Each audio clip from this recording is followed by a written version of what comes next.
Hi, everyone. I'm your host, Todd Fischer.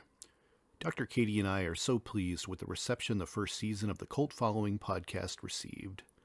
We look forward to bringing you more episodes together in the future. But for the next few episodes, it's just going to be me, along with special guest hosts, because Dr. Katie is busy with her practice for a bit. But rest assured, she's looking forward to coming back as soon as she can. Until then, I hope you enjoy the second season of Cult Following.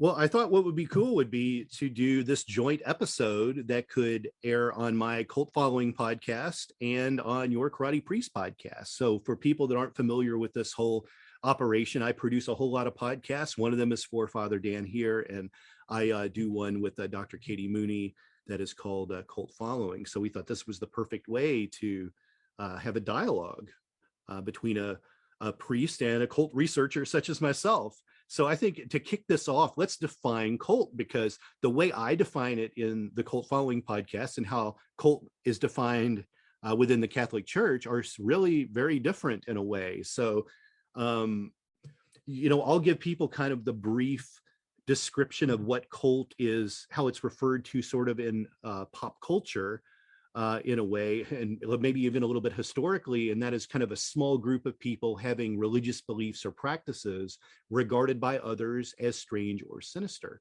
So a lot of the definition of a cult really comes down to just sort of public opinion. People are kind of saying, oh, well, that's weird, that must be a cult, when it really may not be at all. And then certainly, of course, we've heard, in the news and in history, these terribly destructive cults that may be Satanists or have been suicide cults. Those are the ones that people hear about forever, such as, Jim Jones in Jonestown or David Koresh in Waco. But you have a different definition of cult, Father Dan. Tell everyone about that. Yeah, so when we look at the word cult in the Catholic Church, and I think specifically in terms of the way that the Catechism of the Catholic Church is structured, that's the Catechism is the book that's given to us that basically tells us what we believe as Catholics. Um, and so it's divided into three main parts. We call it the three C's: creed, code, and cult. So when we look at it that way, for us, what cult is the ritual worship aspect for us as Catholics, is the liturgy in essence. And so in a sense, like, we would say that there's some cultic aspects to Catholicism in terms of the fact that there's ritual to it. So again, a lot of this is defining our terms really between like looking at more like obscure cults, which is really going to be the focus of our discussion today, as opposed to what we say with Catholicism or any organized religion, how there are cultic aspects. We would say like ritual aspects of these organizations, of these religions. So that's kind of where we're coming at today, is really focusing, I think, more on the obscure ones. And maybe to branch off slightly with that is to talk about occult things, which are Sure. normally associated with these obscure cults. Right, right. I noticed that there are kind of four things that both religions and cults provide, and there's a similarity between them, and that is sort of meaning, purpose, community, and ritual. These are the four things that seem to run parallel to one another, whether a person joins an organized religion or a cult. And I think the first question I have for you, Father Dan, is why do you think a person would choose to join a cult over choosing to join a religion? I think that's going to have a lot to do with, again, those four things, and maybe any of those reasons. Why people would leave a more organized religion for something has to do with finding a particular need from among those four things that you just talked about, whether it be the community aspect. I know people who've left the church for other organizations because they felt more accepted by a different community, or maybe because of a sense of purpose that they found a perhaps a greater sense of purpose in a cult. So I would say it has a lot to do with that, is in a person's search for meaning, for purpose in life, for the sense of community. They're trying to fulfill a specific need. And so I would think that perhaps a perceived need being met is what would lead somebody to leave an organized religion for more of a cult. I often hear the multi-level marketing aspect of cults, especially cults with deep pockets that have the ability to really heavily market to people. You don't really see an advertisement on television necessarily for the Catholic Church, right? But you might see ads for controversial books that lead someone into a controversial religion or cult.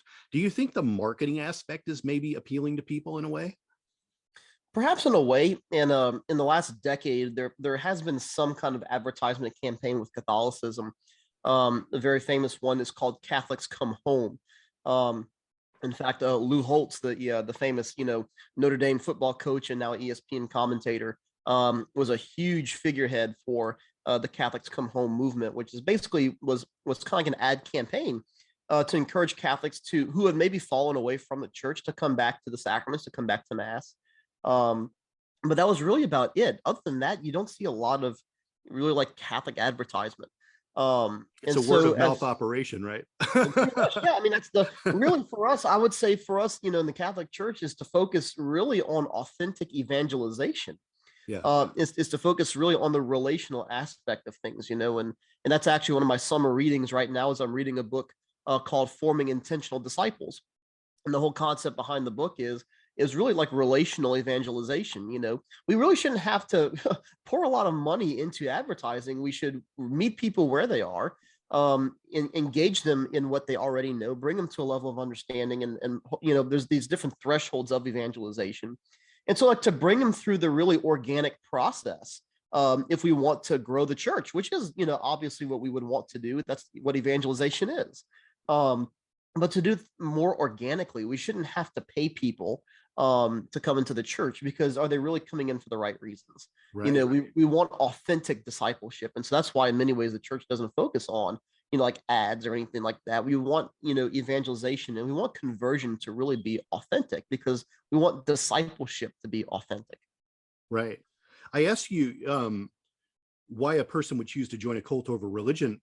I'm curious, what do you think is happening in the mind of a person who wants to become a cult leader? How damaged is that person?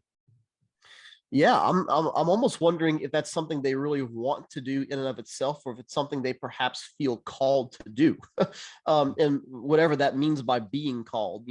I would say certainly, with cult leaders, and we've heard of all kind of crazy situations with things like this. That I think I would love to have these people, have some kind of like psychological evaluation to see exactly like, is there any kind of like schizophrenia, or things like that? Do they hear voices, perhaps to say that, they felt like they were called by a higher power to start this cult, this organization. Um, because that's oftentimes what it sounds like is this sense of delusion, that maybe they feel called by a higher power, or even we hear people who, they commit crimes or they commit certain acts. And when asked like, why did you do it? They said, there was a voice that told me to do it. So I'm wondering if it would be things like that, if there's a real psychological aspect behind somebody who just one day gets up and says, I'm going to start my own cult. Now let's break that open a little bit more. I think that's really interesting. You said that, Yeah. that a voice told them to do it. Well, that voice may not necessarily be the voice of God, right? There's other voices Right. that get Yeah. to people. Let's talk about that. I mean, this is a real thing that Yeah. that people are possessed. Their demons talk to people. Break into that a little bit more. That aspect of this. Oh yeah. So then now we're starting to really get into maybe the sense of the occult with that. If it is more of a demonic nature or a spiritual nature, I like to fall back to Saint Ignatius of Loyola, who provides what we call rules for the discernment of spirits. And what he means by that is really like, how do we know what's the voice of God, and how do we know what's not the voice of God? What could be the voice of the enemy, we would say, whether that be Satan himself or his powers, or his demons. And so it's ways of recognizing, is this something like based on like what we know of God, what we know of the church, what we know of everything that he's given to us through the deposit of faith.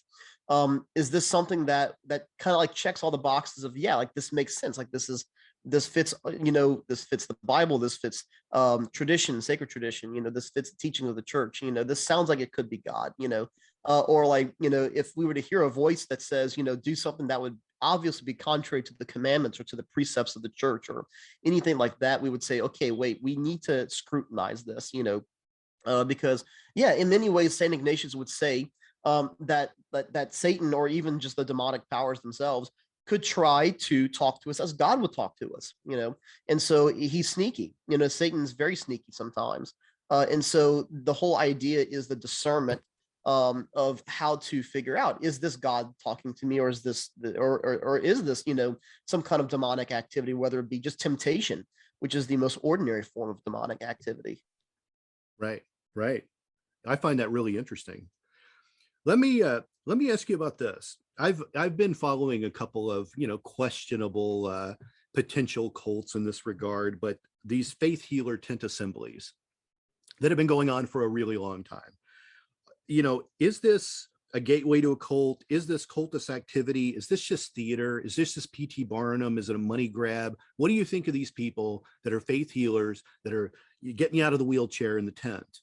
Are these just all carnies? Is there anything real to this, do you think? I mean, we know miracles have existed in the Catholic Church. Like, could this stuff be real, or is this mostly rubbish, do you think? What's your opinion? I think there could be a degree to which it's real. At the same time, there has to be, like I said, a true sense of discernment, and especially when it comes to things like this. Obviously, like we do attribute miracles, especially healing miracles, especially to the intercession of the saints. Many times when we're looking at miracles to prove that a particular saint is in heaven, we're looking at the canonization process. Most of the miracles associated with the saint's intercession are healing miracles. Now, what kind of maybe would throw me off, and where I would put some scrutiny would be like where it's happening. Is this someone who's maybe known for a gift of healing? And I think particularly of a particular nun that I've read her book, Sister Breege McKenna, who's known for a very powerful ministry of intercessory prayer and healing, where she's prayed for people and they've received healing. But she always credits it to the Lord. She credits it back to Jesus and to the intercession of the saints. It's never to bring attention to herself. And so when I look at, maybe like the setting of these things, you talk about like tent healers and things like this, like, is this just something that they're kind of going off and doing on their own? And, what intercession are they asking for? Are they asking for the intercession of the saints? Are they just kind of maybe doing this on their own power? Which in some cases could then be, could become a cult, because they could be, either knowingly or unknowingly invoking demonic powers for the sake of healing. And the demons could be using that as a guise to infiltrate then the spiritual lives of the people involved. So again, I think a lot of this has to do with scrutinizing things. But yeah, obviously there are healing miracles. There are healing miracles even on the priesthood side of things, where we give the sacrament of anointing of the sick, which is primarily concerned, again, it's a sacrament, it's primarily concerned with bestowing grace and the spiritual healing of a person who's ill or dying. But there have been stories that I've heard of there being miraculous physical healings associated with the sacrament as well. So yeah, there is some degree to which there's truth in healing miracles. But again, this has to really be discerned and scrutinized on a case-by-case basis. But when it comes to tent healings and things like that, if it's really like independent of any kind of church authority, it has to be a lot of scrutiny, I would think, because most people are known for spiritual gifts. And they would be recognized, and there would be some kind of investigation, at least, into the truth of what they're doing. Sure. Now, in modern day times, when people are looking at miracles being performed, particularly miracles in the Catholic Church, how are the miracles proven? What's that process? How does that process work? Is it just that there were other people there to witness it? Is there some science behind proving that these things happen? Usually, what's that process generally? That's another both and. I know in a lot of the podcast episodes and questions we talk about, there's a lot of both ands, and it's all of that, excuse me. There's usually people who witness to these miracles, and that's how it's even reported to begin with. On top of that, there is usually always a scientific aspect as well. So when you're looking at miracles, the Vatican has a congregation for the causes of saints, and that congregation is responsible for investigating miracles that are attributed to the intercession of saints.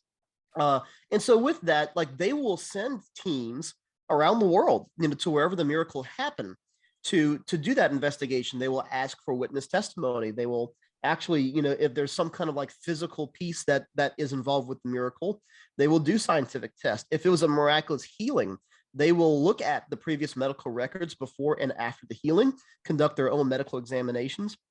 And so there is a whole, it's a very all-encompassing investigation into the miracles that are performed to make sure this actually is a miracle, to try to rule out any natural causes for things.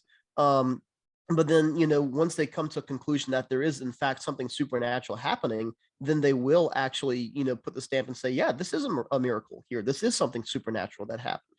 Wow. They have their own little X-Files that go out and investigate. Pretty much, yeah. Is that the same with like an exorcism? Is performing a successful exorcism, is that a miracle? Well, I wouldn't say it's exactly a miracle. Exorcism is a very complicated process. And this is the thing too, is that every exorcist is a priest, but not every priest is an exorcist. So just to put that out there. Exorcism is a very particular ministry, and we call it really a ministry of healing, first and foremost, because the whole idea is to heal somebody who has been afflicted by the demonic. And then we also differentiate between major exorcisms and minor exorcisms.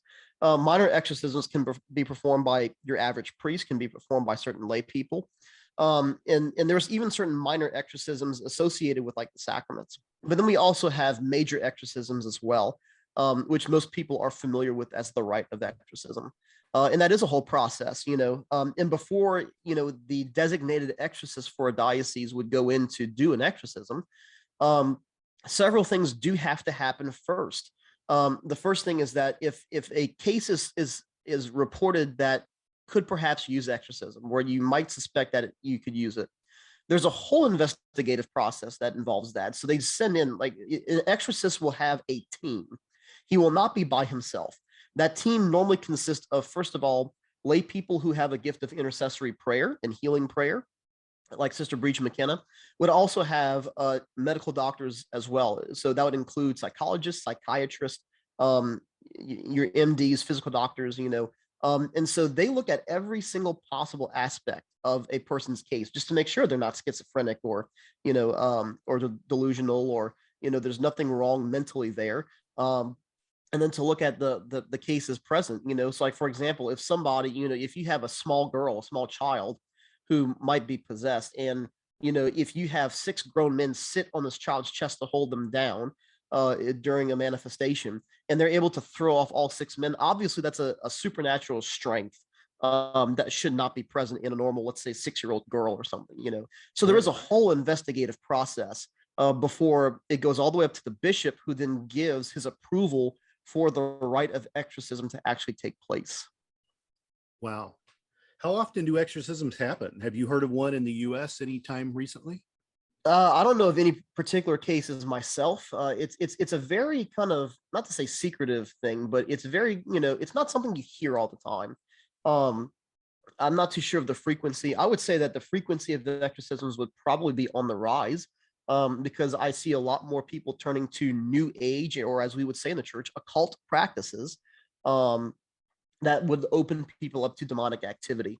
And so, and we've seen this in the last, couple of decades, to where the Vatican led an initiative a few decades ago for every single diocese in the world, and even like the USCCB, the United States Conference of Catholic Bishops, wanted an exorcist in every single diocese, at least in the US.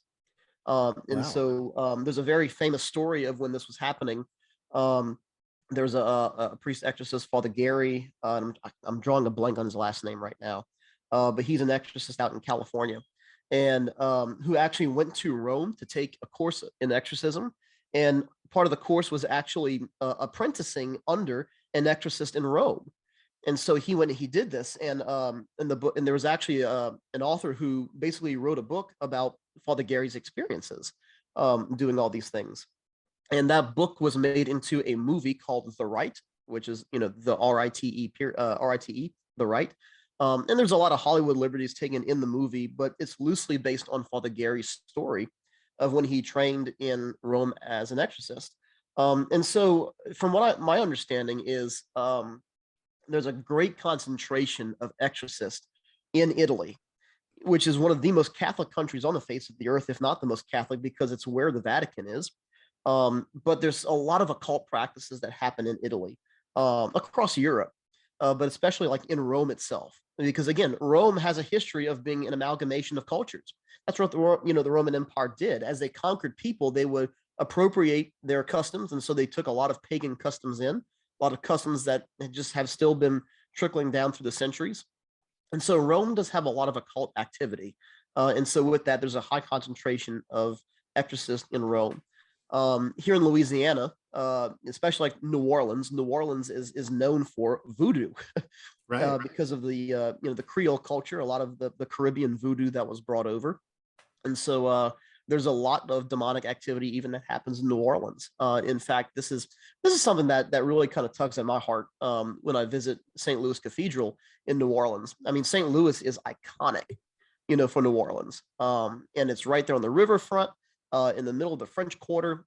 And when you walk outside the doors of St. Louis Cathedral Basilica, there's all kind of fortune tellers, palm readers, tarot card readers right there, right outside the church. And because like once you walk into the square, that's public land, you can't bar them from being there. It's a public square. And so what happens is they try to get all these tourists who come to see the church to then come get their palms read, or the tarot cards, all these things.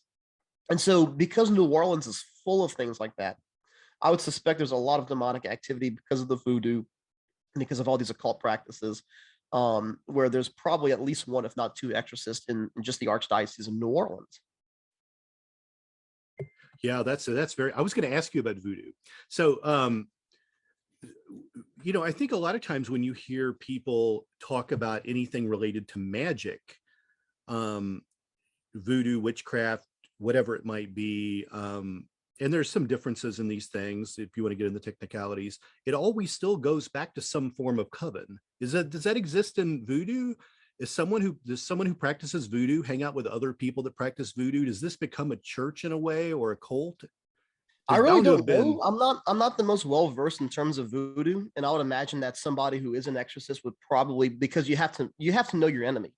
Um, I would imagine that an actual exorcist, and again, I'm not an exorcist, um, so I would imagine they would probably know more about that information. But um, I would imagine so. I mean, it had to have been passed down some kind of way. You have to pick a voodoo some kind of way. I would imagine you had to learn it from somebody. Yeah. And when it comes to things like magic, we could make some differentiations, but the church does not really. I know there's in some aspects of like even like Wicca and things like that, a differentiation between black magic and white magic. For the church, there is no difference. Magic is magic. And in Catholicism, we would say that all magic is bad. And the Right. reason for that is, we look at magic, whether it be white or black magic, as trying to attain two specific things, namely power and knowledge, which is not ours to have. In a way, it's trying to play God, is trying to force things into our own, according to our will, as opposed to surrendering to God's will, is trying to invoke knowledge that we shouldn't have and really don't need. Um, and even in powers for the same reason. It really subverts faith and trust in God. And so that's why the church doesn't differentiate between different types of magic, or even knowledge, supernatural knowledge. That's why Gnosticism is a huge problem for the church. The sense of knowledge, secret knowledge, and the attainment of secret knowledge. It really does not allow for surrender to the will of God. Right. Right. Well, let's get to a popular conspiracy theory that's out there. It's been all over the internet forever, and that's that the Catholic Church is a cult. So I want to just put this out there. So there's a formula that exists, right? Cult plus time equals religion, right? so Right. Yeah. so I want to go back. I want you to give everyone a history lesson here, and let's go back in time, to Jesus and the apostles. Okay, so the early church starts here, and a whole lot of churches start from these people, but there were already some major religions happening in the world. Could some Right. say those first 12 members constitutes a cult, and it grew from there? Will you address that? And once and for all, let's put this to bed. Again, it goes back to our different definitions of what a cult is. Based on your definition had mentioned something about like being harmful to people, or what was it? Remind me your definition again. Whether people thought it was strange or odd. I Okay, didn't. I yeah. didn't. Yeah. So in the very beginning, yes, you had a lot of devout Jews who thought it was either strange or odd or just downright false, because that's the whole reason the Pharisees kept persecuting the original 12 apostles. That's why the whole reason why St. Paul, before his conversion, was persecuting the early apostles, was because he thought this was heresy. He thought this was sacrilege, blasphemy in many ways. And so I would say a lot of people did consider the early church to be a cult. I would say like probably the ancient Romans before Rome as an empire adopted Christianity, probably thought this was its own cult. And so, yeah, I would say there's always accusations that it is a cult. And again, we say that part of, as Catholics, we say that we have a sense of cult in the fact that we have ritual worship. But as opposed to, is this something that is harmful or odd? I mean, we would say this is what God willed. Right. Right. I often wonder if we went back historically, were other religions or governments purposely trying to suppress or crush early religions like this, particularly early Christianity? Was it that bad where it was seek and destroy type of mentality, or was there any kind of acceptance of it? I mean, we see that Rome accepts Christianity after several centuries, after a couple centuries, right? Until the time of Constantine. Before that, you had many emperors who persecuted the church vehemently. And so I think it depends, and I'm thinking really at that time, because what was the major power when Christianity was founded was Rome.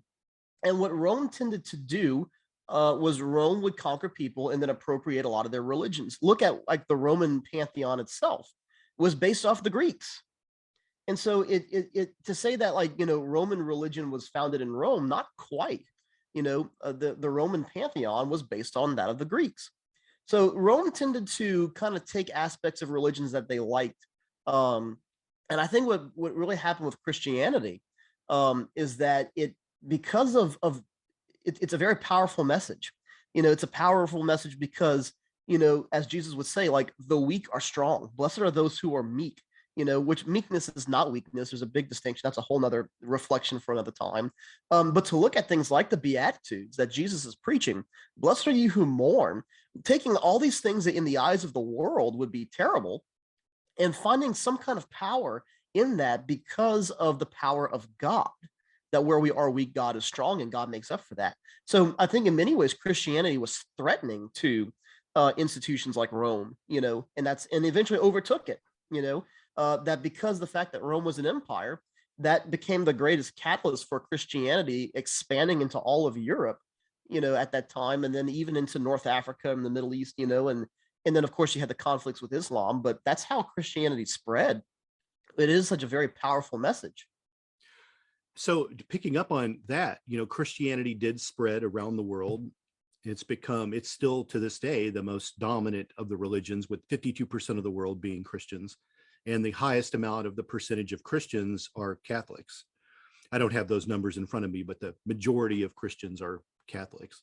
But there's a lot of different Christian religions that all run parallel to each other. So I'm curious to go into this. Would you say that these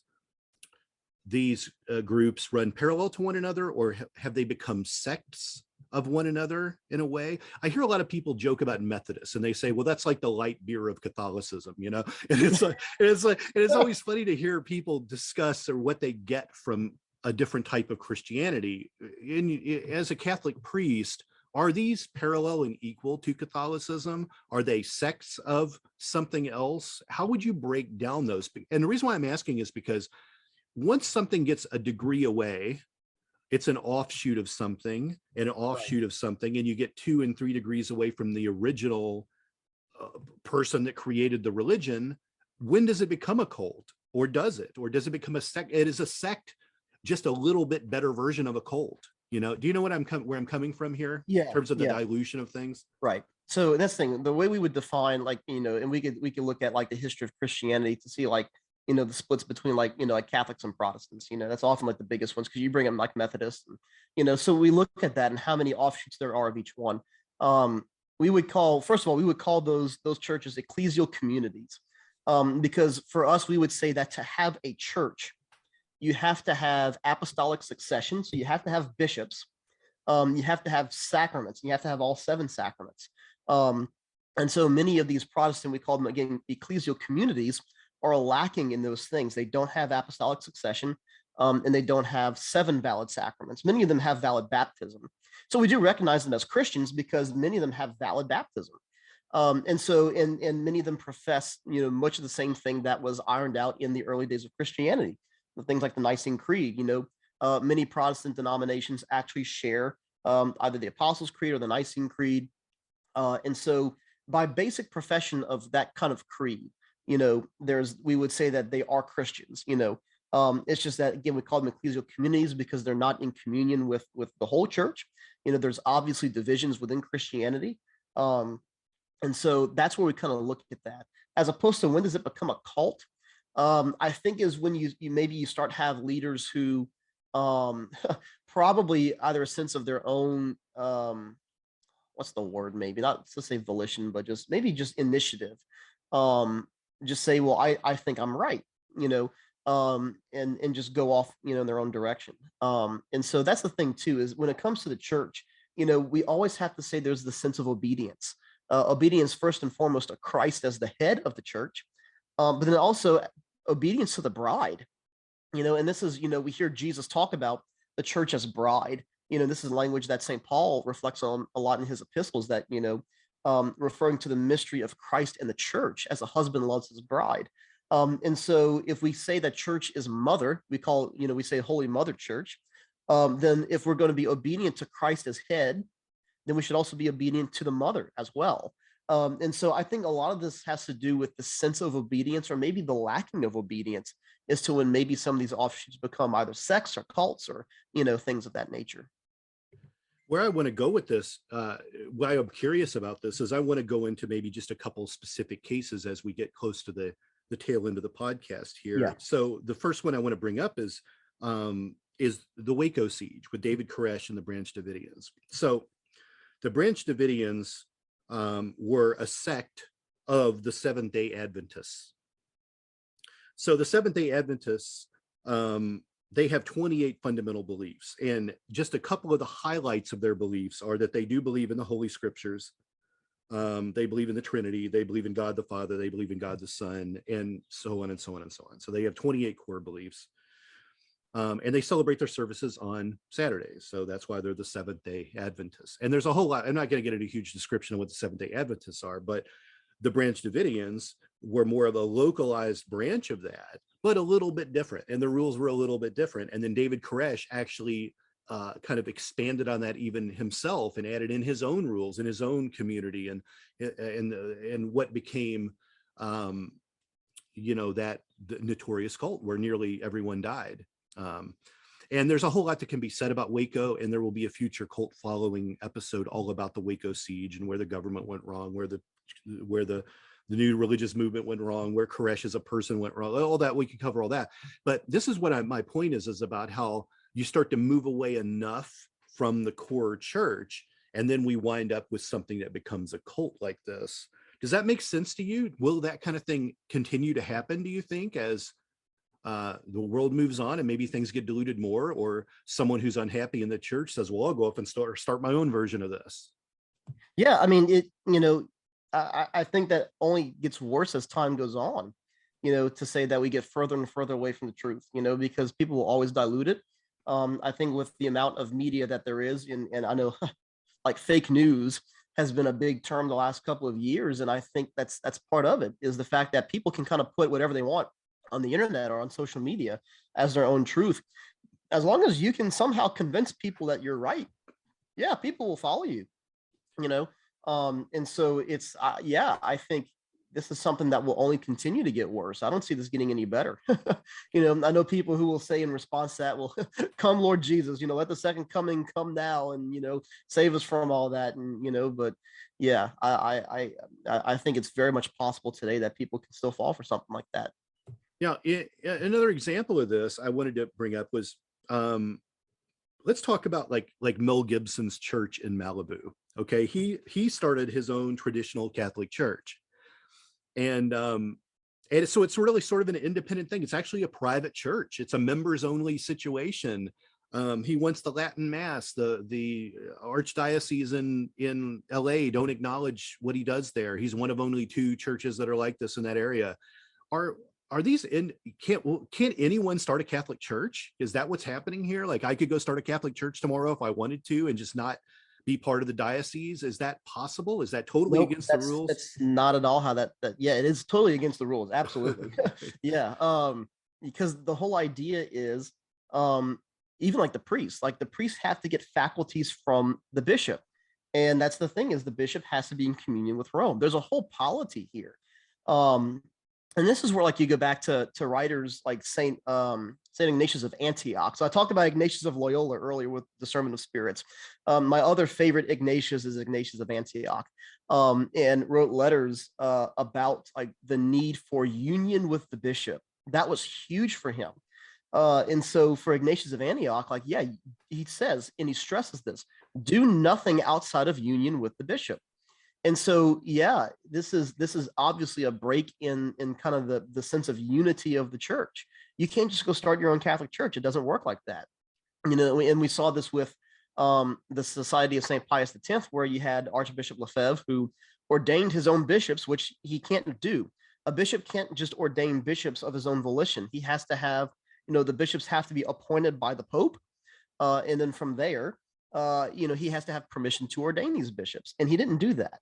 So this is very, very, we would say this is out of union with the church.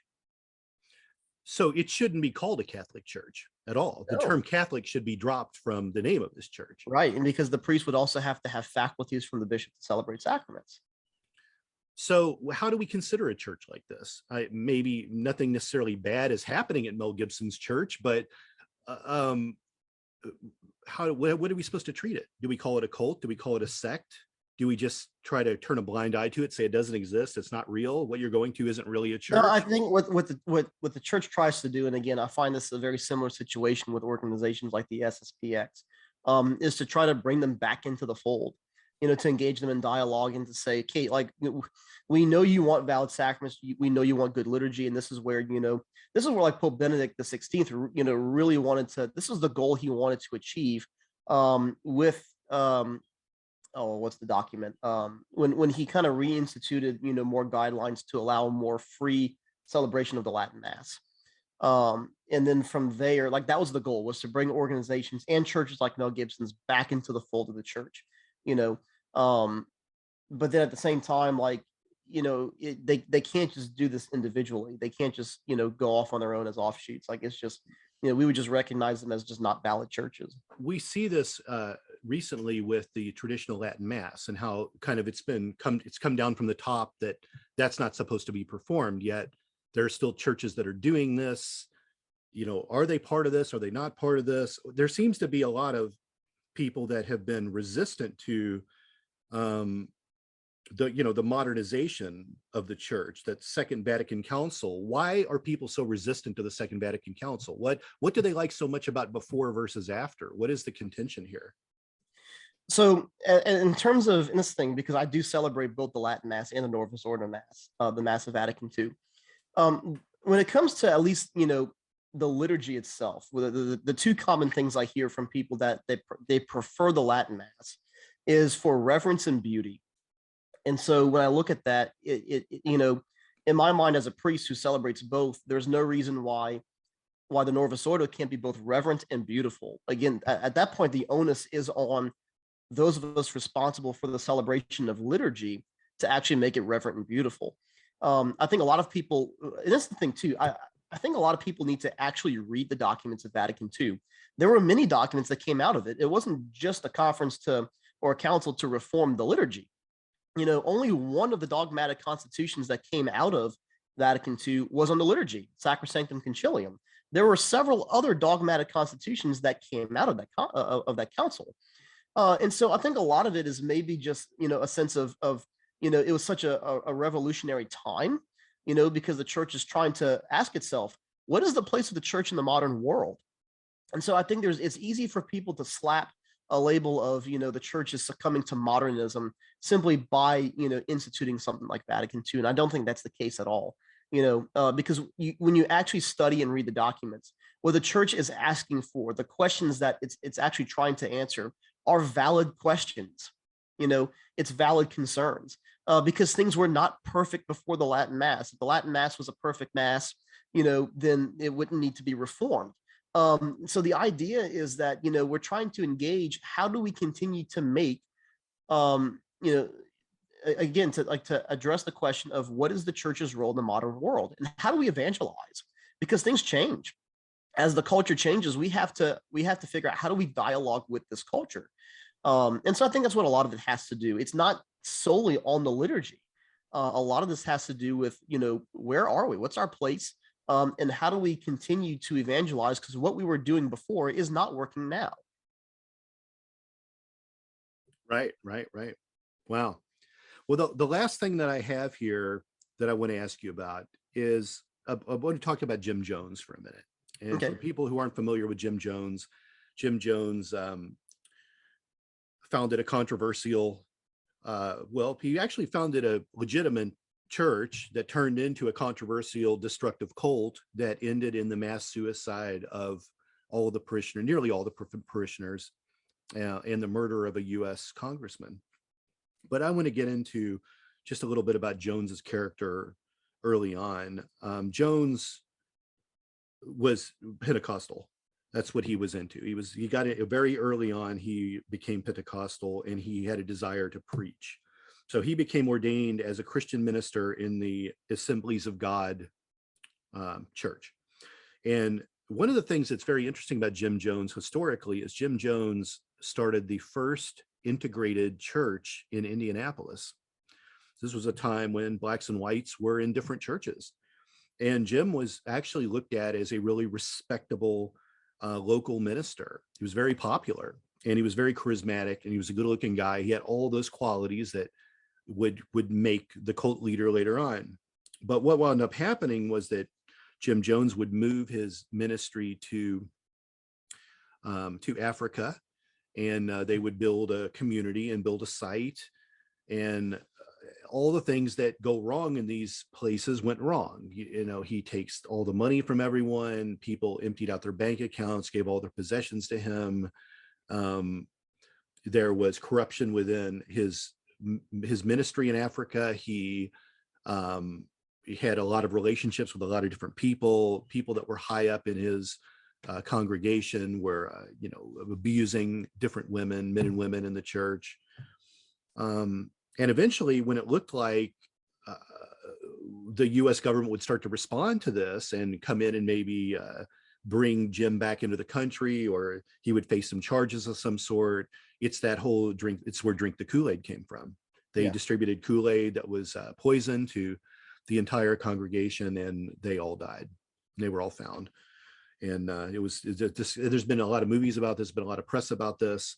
So I think what I'm curious about, to a priest, how does a man like this fall so far from being an upright member of the community in Indianapolis, doing things that were unheard of at that time, integrating these churches, putting people together, probably something was very unpopular, to being a man who essentially sentences his congregation to death? What has to be going on with a person like that? You yourself as a priest, you can't ever imagine yourself doing that, ever falling that way, I would imagine.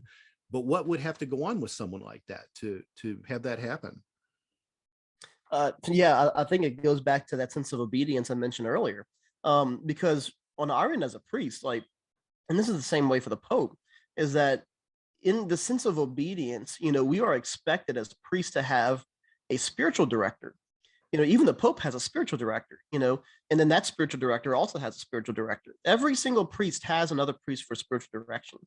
And this is really like checks and balances. The role of a spiritual director is to help the person they are directing to discern what is the will of God for that person's life.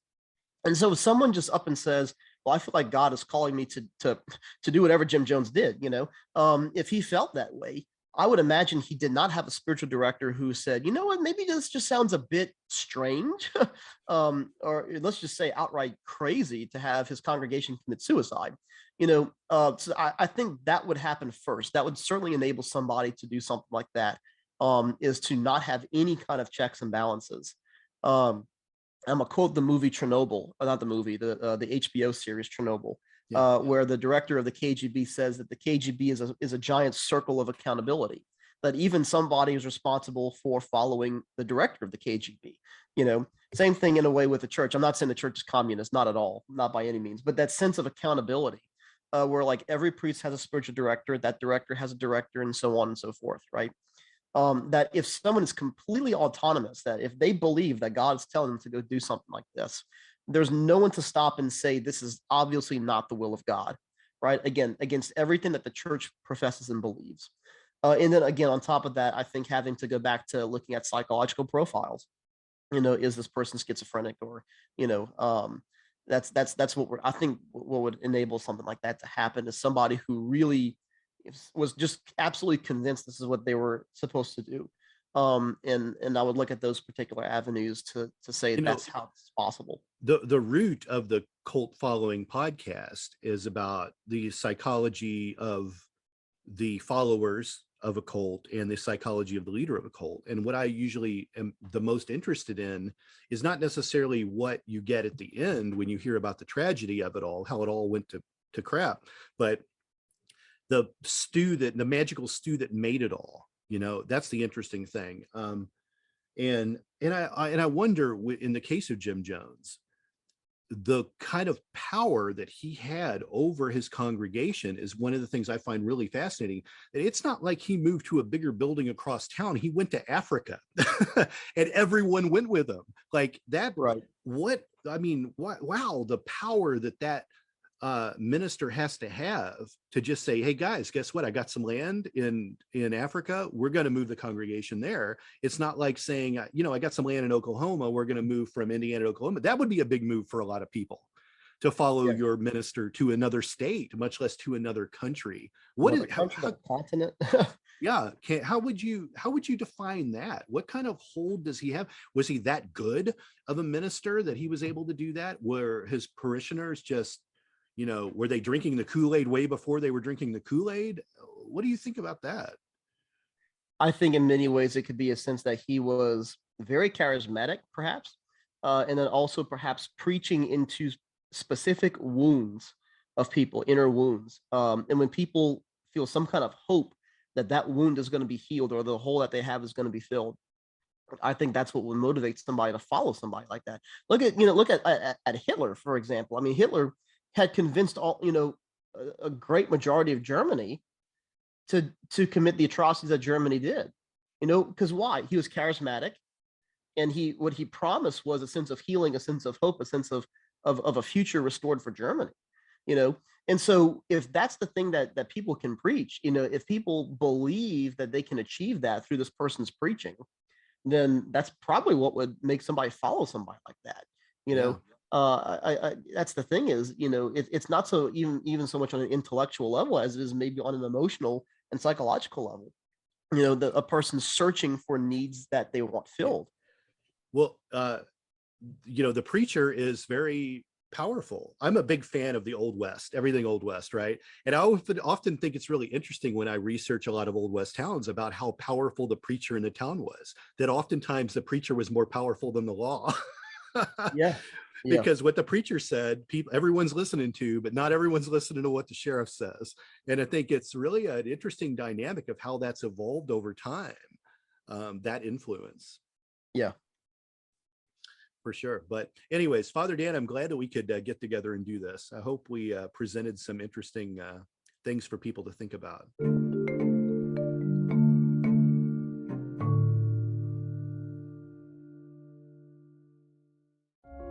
A quest is a search for something. And every week, the Quest podcast will show you how we know what we know through interviews with people that have incredible stories of dedication and perseverance. I'm your host, Todd Fischer. Join me in this thought-provoking and inspiring podcast of discovery. Find us anywhere you listen to podcasts.